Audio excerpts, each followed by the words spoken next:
Hello all, and welcome to a quick look at Find Out, in which we'll be finding out about finding out. Find out. So, first issue, you'll have to set your graphics settings each time. It doesn't save your resolutions between gameplays. But, luckily, you won't be playing it very often, so it's not such a big issue. First thing you notice, of course, CryEngine. So as you can imagine, it's going to look beautiful. It's CryEngine. That's what attracted me to this, was the screenshots, of course. Wonderful little rain effects. I mean, I think it's actually an international treaty that if you make a bad looking game in CryEngine, the Americans send the CIA out to do you in. It is that serious, because it is impossible to make a bad looking CryEngine game. However, don't be too impressed just yet. I mean, look at that door. Hasn't even managed to snap the door right in place. Can you do anything here in this nice little house? No, you can't. So what do we need to do? We need to go over here. Yeah, don't be too impressed, because everything you're seeing at the moment is stock CryEngine assets. You have a first person and third person view, again stock CryEngine dude. Controls a WASD, C for crouch, and a rather bizarre jump, whereas if I hit press spacebar, release spacebar, so it jumps on release, not on the, oh, and you get these weird graphic pop-ins going on over here at times as well. Our target we're after is over there, and the game, using the loosest possible term, will begin over here. This little pretty restrictive area is just purely so it has nice screenshots for the store page. Nothing else. See, here's the stock CryEngine chickens. And there's some other little animals floating around, ducks, probably the cry frogs are somewhere about as well. So yes, you find this gate. And this is the whole game. This is the content. Again, using the word content in a new context. You might see on the left there, you have some numbers 1 through to 8. And you might see one of these little pads. And now there's numbers 1 through to 7. That's it. You run around this maze, you stand on these pads. There's absolutely no other form of interaction. Nothing changes. The store page says it's got a day and night cycle. As far as I've seen when I've played it, that sun stayed exactly up there, hasn't moved an inch. So if it is a day and night cycle, it's set to 24 hours like the real world. But also it says dynamic environments. Well, I've not seen anything change. Just get this constant little rain pattern. You can at least sprint. However, that's at one of the metered sprints, so it will run out and you have to recharge it. Again, why? What does that add to the game? What does that bring to the table? Nothing. It wouldn't even be as bad if maybe like they put some notes or some little objects in this maze to find, to sort of flesh it out, to give you a reason to care about the story. Well, the story, there's no story. Other than you need to trigger these pads to open a different gate. And that's it. No type of other content. Strangely, the game's getting positive reviews on Steam. However, it's worth noting the people giving it positive reviews are these sort of strange little mini accounts that have something like 5 games in them, 8 games in them. I mean, maybe I'm just being cynical. So this is what passes for next gen in 2016. What a waste of a great engine. It does have controller support, for what difference that makes.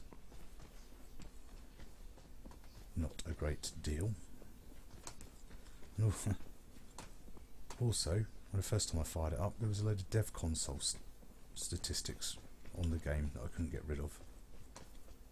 In fact, I think the guy realises just how boring this game is, because he's left all the dev console stuff in.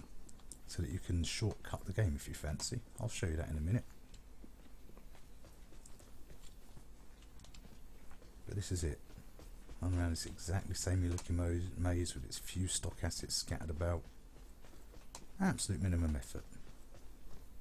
It's not game development, it's Airfix. It's an Airfix kit. Drag them out, assemble them. Follow a couple of YouTube tutorials to set your triggers up. You can do it yourself inside what's in here inside of a day or so. And then Steam being Steam, yeah, just bang it up on the store page. I mean, how did this get through green light? There really is absolute minimal nothing in this.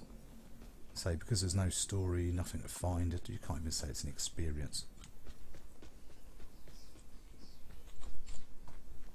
Just one big empty maze with some little trigger pads to stand on.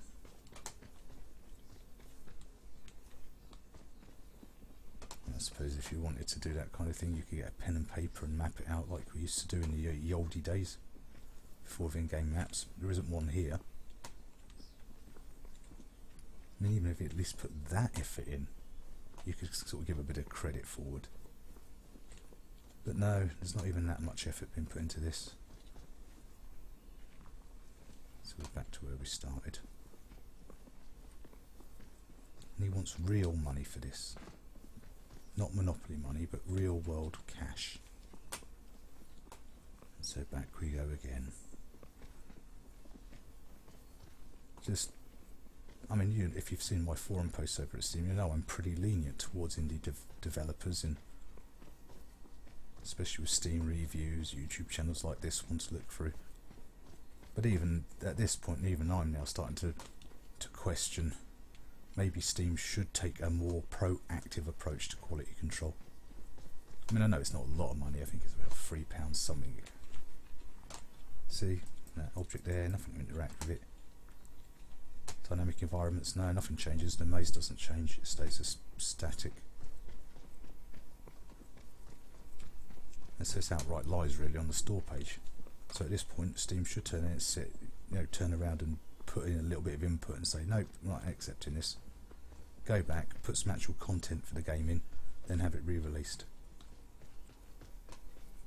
So yes, it's even my patience with this asset flip, bare minimum effort is getting to the point of breaking. So, luckily, as I've said, you can do this for however long to find your 7 other triggers, or F3. And you can fly. He actually realises how boring and dull this game is, so you can fly around to find the triggers. So there we can see the entire map. There was the little introductory area.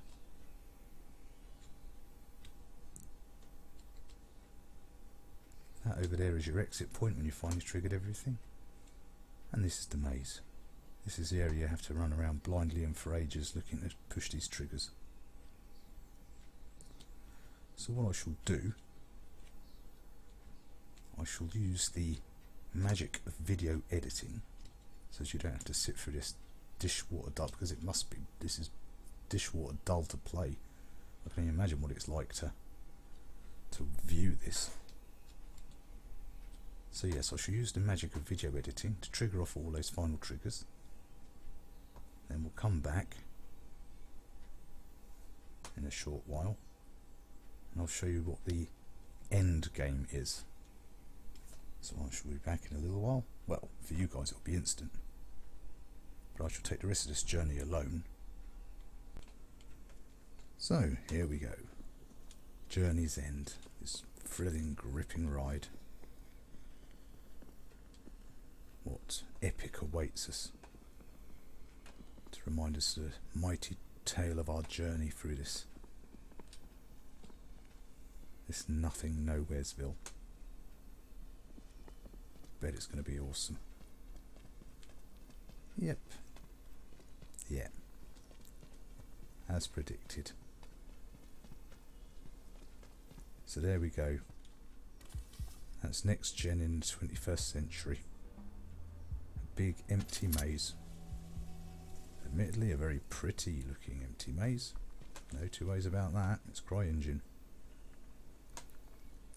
No gameplay, no story elements, no secret areas, no interaction.